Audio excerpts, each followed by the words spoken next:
जादू कराइण कारो इल्म कराइण कंहिंजो घर ॾाराइण जे लाइ कंहिंजो कारोबार मंत्रण जे लाइ हसद में कंहिंजा हुन भोपनि खां आमिलनि खां तावीज़ कराइण जादू कराइण यादि रखो त जादू करण जादू कराइण या इहो जेको जादू करे थो ख़बरूं ॿुधाए थो हुन जे मथां वेसार करण सभु कबीरा गुनाह आहिनि जेके वॾा आज़म 7 कबीरा वॾा गुनाह आहिनि उन्हनि वॾनि गुनाहनि मंझां हिकिड़ो इहो गुनाह आहे शरीयत दीन इस्लाम इन खां सख़्ती सां मनो फरमाई आहे अल्लाह ताला क़ुरान मजीद फुरक़ान हमीद में इरशाद फरमायो अला युफ्लिहु साहिरु हैसु अता ऐं जादूगर कॾहिं बि कामयाब कोन थो थी सघे भली कहिड़े बि शान सां अचे केॾो बि शान वारो बणिजी अचे पंहिंजो पाण खे साहिब हैसियत बणाए अचे मां वॾो वॾो पीर आहियां ख़ान आहियां हेॾो वॾो इल्मु रखण वारो आहियां पर कॾहिं बि इज़त न लहंदो छो त ॿियनि सां खे नुक़सानु पहुचाइणु चाहे थो कॾहिं बि नफ़ो न मिलंदुसि हुनखे इज़त न मिलंदी हमेशह ज़लील ऐं रुसवा थींदो जेको अहिड़नि भोपनि आमिलनि या साहिरनि काहिननि जी ख़बरुनि खे ॿुधे उन्हनि खां वञी सुवाल करे उन्हनि ते वेसार रखे इहो शरीयत पाक हराम करार ॾिनो आहे मदीने वारे साईं फरमायो सही मुस्लिम शरीफ में मुस्नद अहमद बिन हंबल में यह हदीस मुबारक आई आहे मन अता अर्राफन फसअलहु अन शैइन जेको माण्हू के नजूमी वटि वञे कंहिं भोपे वटि वञे ऐं वेंदा हथ चेक करंदा हथ मुंहिंजो ॾिसी ॿुधा मुंहिंजो भाग आहे उहो जेको पाण जे भाॻो रोड ते वेठो आहे पिनी पियो थो खाए थो तुंहिंजो भाग ॿुधाईंदो मुझे भाग ॾिसी ॿुधाए छा आहे साईं करीमन फरमायो जेको हिन वटि इन भोपे वटि वञे इन हथ ॾिसण वारे या ख़बरूं पुछण या फाल वठण वारे माण्हू वटि वञे अर्राफन फसअलहु अन शैइन हुन खां सुवाल करे या लिखल पोशीदा ख़बरूं पुछण जे लाइ सुवाल करे लम तुक़बल लहू सलातुन 40 लैलतन त इन सुवाल करण वारे जो हो जेको पाण वेठो आहे उहो त कबीरो गुनाह करे थो पर जे सुवाल कयो वञी पुछो उनजी 40 रातियुनि ताईं का नमाज़ क़बूल कोन थींदी अल्लाह लम तुक़बल लहू सलातुन 40 लैलतन 40 रातियुनि ताईं उनजी का नमाज़ क़बूल कोन थींदी जेको कंहिं न भोपे वटि वञी सुवाल करे चवे मूंखे ॿुधा त छा मसइलो आहे शइ गुम थींदी वेंदा हिन वटि असांखे ॿुधा त कंहिं खई आहे असांखे फाल विझी ॾे हिसाब किताब करे ॾे या साईं मुंहिंजा पोइ कूड़ हणे पोइ हुन कूड़ जे चवण ते वञी ॿिए कंहिं माण्हू ते वञी हुते शक पवे शक जे बुनियाद ते हुनखे वञी जेल में हणाईंदा जहिड़ो कंदा फसाद कंदा यादि रखो हुननि माण्हुनि जी ॻाल्हियुनि ते यकीन करणु हराम आहे सम्झो था मक़बूल करीमन जी ॿी हदीस मुबारक आहे मुस्नद इसहाक़ बिन राहिया में हदीस मुबारक अचे थी साईं फरमायो मन अता अर्राफन औ काहिनन जेको कंहिं नुजूमी वटि या कंहिं भोपे वटि वञे फसअलहु ऐं हुन खां सुवाल करे हुन खां कंहिं शइ जे बारे में सुवाल करे मुंहिंजो भाग वक़्तु ॿुधा मुंहिंजे बारे में ॿुधा या फाल विझराए गुमशुदा शयुनि जे बारे में पुछा करे उहो जॾहिं जवाब ॾे फसद्दक़हु बिमा यक़ूलु ऐं उन ॻाल्हि जी तस्दीक करे त तो सच चयो हुन जेका ॻाल्हि कई भोपे ॻाल्हि कई उन आमिल काहिन ॻाल्हि कई उनजी तस्दीक करे त तो सच चयो आहे फ़क़द कफ़र बिमा उनज़िल अला मुहम्मद सल्लल्लाहु तआला अलैहि वसल्लम उन ॼण के मोहम्मद मुस्तफ़ा सल्लल्लाहु तआला अलैहि वसल्लम जे मथां नाज़िल थियण वारे क़ुरान जो इनकार कयो आहे अल्लाह कुफ्र कयो आहे नबी सही हदीस इन भोपे इन आमिल इन काहिन इन मुस्तक़बिल ॿुधाइण वारे ऐं इन पंहिंजो पाण खे ॿुधाए थो त मां ग़ैब जूं ख़बरूं थो ॿुधायां फसद्दक़ बिमा यक़ूल उनजी ॻाल्हि जेका चई उनजी तस्दीक करे उन ॼण खे मदीने वारे साईं जे मथां नाज़िल थियण वारे क़ुरान जो इनकार कयो आहे कुफ्र कयो आहे अंदाज़ो लॻायो केॾो वॾो गुनाह आहे ऐं माण्हू उनखे गुनाह सम्झनि ई नथा इन शइ खे गुनाह ॼाणनि ई नथा मर्द पर औरतुनि में इहा वबा खणी आहे वारे पासे औरतूं नंढियूं वॾियूं पुराणियूं जवान सभु किरे तावीज़ कराइण थियूं आहिनि फिलहाल आम मिला बनी तड़े खड़े तावीज़ करे ॾींदो मुड़ुस नथो ठहे ठही वेंदो साईं मुंहिंजा चोलो खणी अच माई जो हुन ते पढ़ाई कंदो त ईअं कारो मुंहुं थी वेंदो सम्झो था इहे औरतूं हिननि भोपनि ॾे घणियूं काए वेंदियूं आहिनि सम्झो था पोइ जेली जाहिल आमिल वेठा आहिनि जिन वटि वञण सां इज़त ख़राब थिए ऐं माण्हू जो मुस्तक़बिल ख़राब थिए पूरियूं ख़बरूं हणी माण्हुनि खे वहमी अधवामी माण्हुनि खे इन्हनि भोपनि कयो आहे जेके हिननि आमिलनि वटि वञनि था यूरोप में हिकिड़ो आमिल हुयो डॉक्टर ताहिर कादरी साहब बयानु करे त उन वटि वियो अमीर माण्हू हुयो उनखे हिकिड़े हुते जर्मनी जो हुयो भोपो इंग्लैंड जो उन चयो त तोखे जिन आहे उन मां 80-90 हज़ार यूरो कढियई 80-90 हज़ार पाकिस्तानी 2.5-3 करोड़ रुपया थींदा और माण्हू वटि आयो डॉक्टर ताहिर कादरी साहब खे उन सम्झायो बाबा भोपा जिन में जिन जो तुंहिंजा वञे छा थो अवल तूं पंहिंजे बाम जो इलाज करा तॾहिं वञे उहो माण्हू ठीकु थियो माण्हू पैसो लुटाईंदे जल्दी नथा कनो परेशान हाल माण्हू आहिनि दुनिया जी परेशानियुनि में दुनिया जा ख़्याल पिया आहिनि पोइ अहिड़ी का ख़बर ॿुधाए चए आहे दाढ़ी पटके सां बाबा आमिल आहे पढ़ियल लिखियल आहे ॻाल्हि सची कंदो तकिड़े वेसा थी थो वञे शैतान जादूगरनि खे अचे भटकाईंदो आहे इहो जेके साहिब आहिनि इहे पुपा आहिनि इहे शैतान जा चेला आहिनि जीअं उहो पाण शैतान अचे उन्हनि खे कुझु सचूं कुझु कूड़ियूं ख़बरूं अचे ॿुधाईंदो आहे जेके माण्हुनि खे ॿुधाईंदा माण्हुनि ते जादू करे मुसलमाननि खे अज़ियत पहुचाइनि तकलीफ़ पहुचाइनि जादूगरनि जे बारे में उलमा इकराम जो इख़्तिलाफ़ आहे चयो आहे त जेको जादू करे थो या जादू ॿारनि वटि माण्हुनि वटि वञे थो इहो शिरक थो करे अल्लाह जी ज़ात सां शिरक थो करे कनि चयो आहे त इहो शिरक न आहे बल्कि जेके 7 वॾा कबीरा गुनाह आहिनि उन्हनि वॾनि कबीरनि गुनाहनि मंझां हिकिड़ो गुनाह आहे अब अल्लाह बेहतर जाने तो या शिरक है या कबीरो गुनाह है हुर्मत वालो कम है एड़ो कम करण त न घुर्जे न जेके 7 वॾा कबीरा गुनाह आहिनि जंहिंमां अल्लाह सां शिरक करणु आहे वालिदैन जी बेफ़रमानी करणु आहे व्याज वठणु आहे कंहिं मुस्लमान पाकीज़ा औरत ते तोहमत हणणु आहे ऐं अबे मां जी बेफ़रमानी आहे क़त्ल करणु आहे इहे जेके 6 वॾा आहिनि 7 कबीरो गुनाह हुआ जादू करणु या कराइणु मदीने वाले साईं फरमायो सुनन नसाई शरीफ में हदीस है वमन सहर फकद अशरक जे जादू कयो उन जण के शिरक कयो अल्लाह से अल्लाह की जात में शिरक कयो इन में उन बुत परस्त में को फर्क ना है जको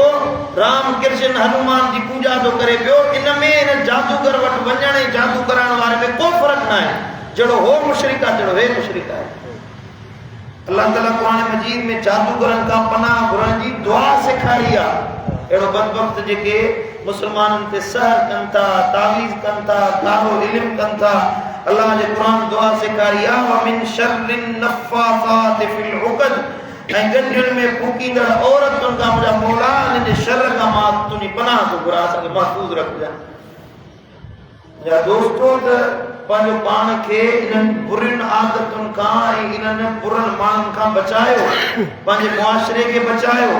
इमाम हसन बसरी रहमतुल्लाह अलैहि फरमायो त इन व मिन शर्रिन नफ़ासात फिल उक़द मां मुराद आहे त हर मर्द या औरत जेका जादू करे तावीज़ कराए गंडा फूक कराए जेको इहो आमिलनि वटि वञे इहे सभई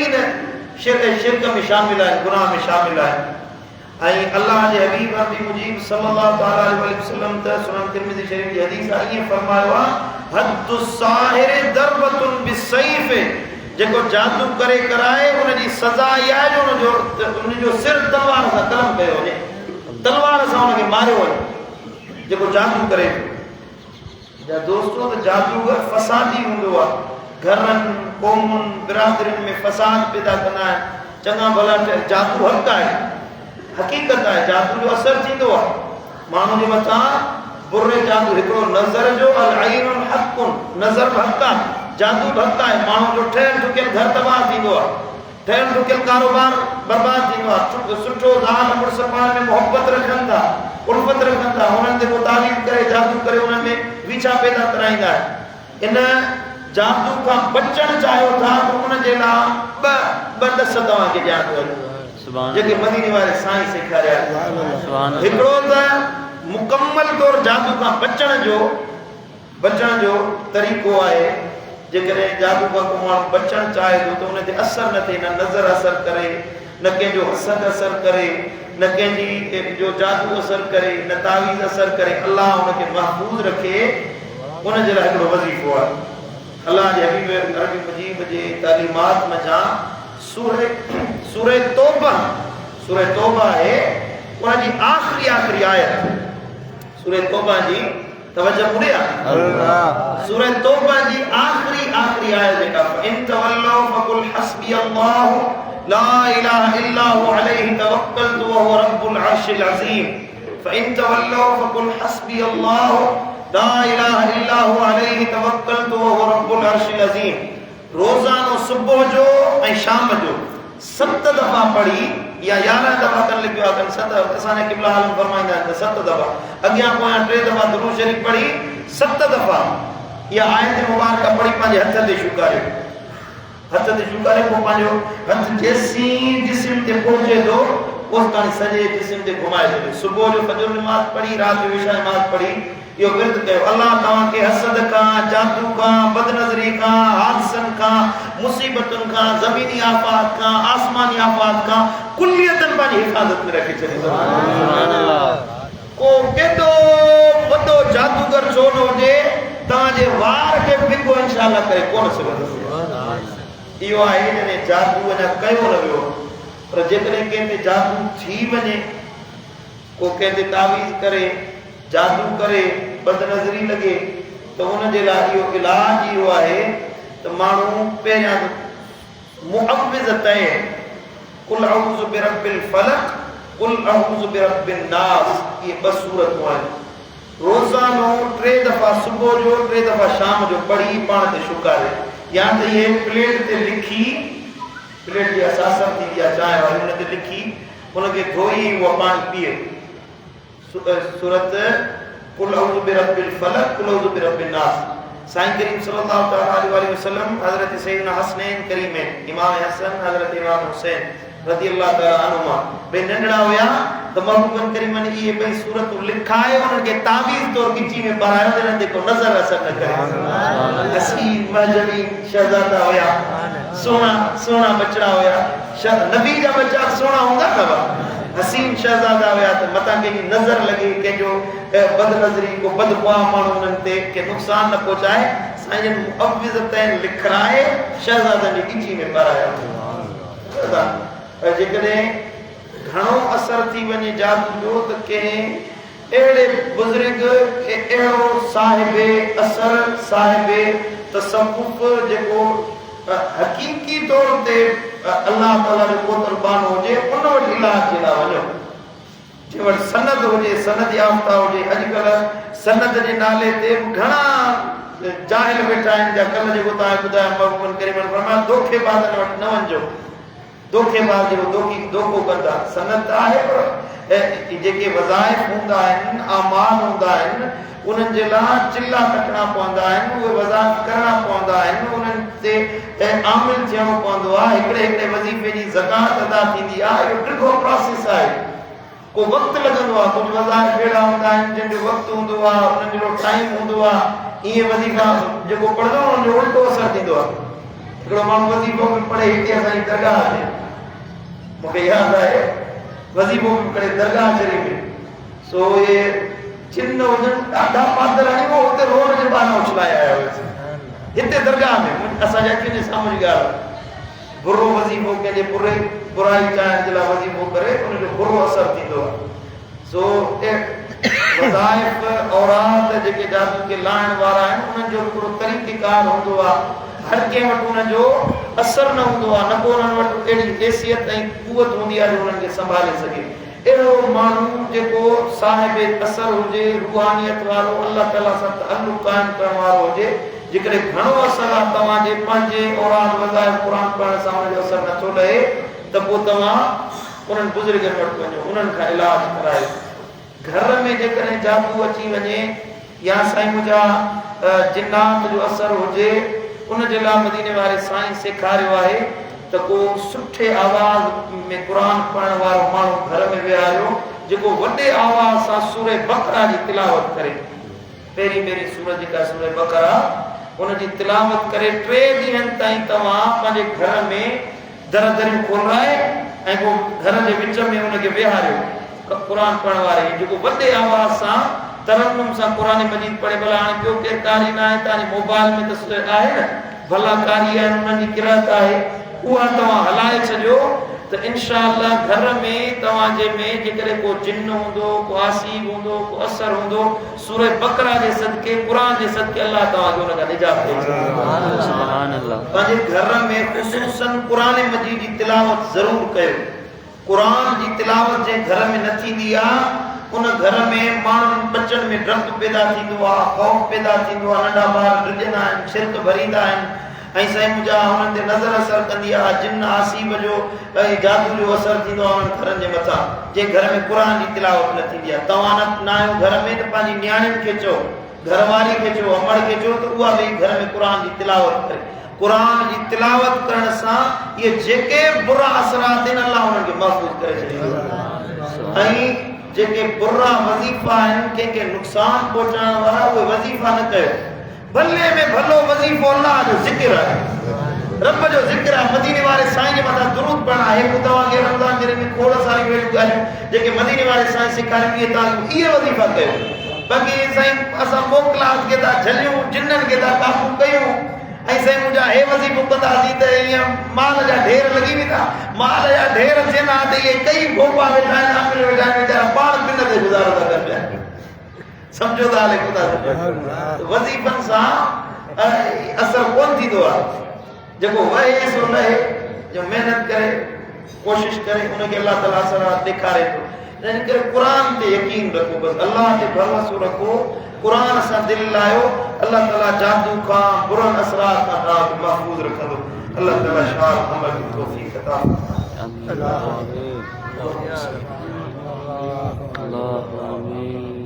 फरमाए।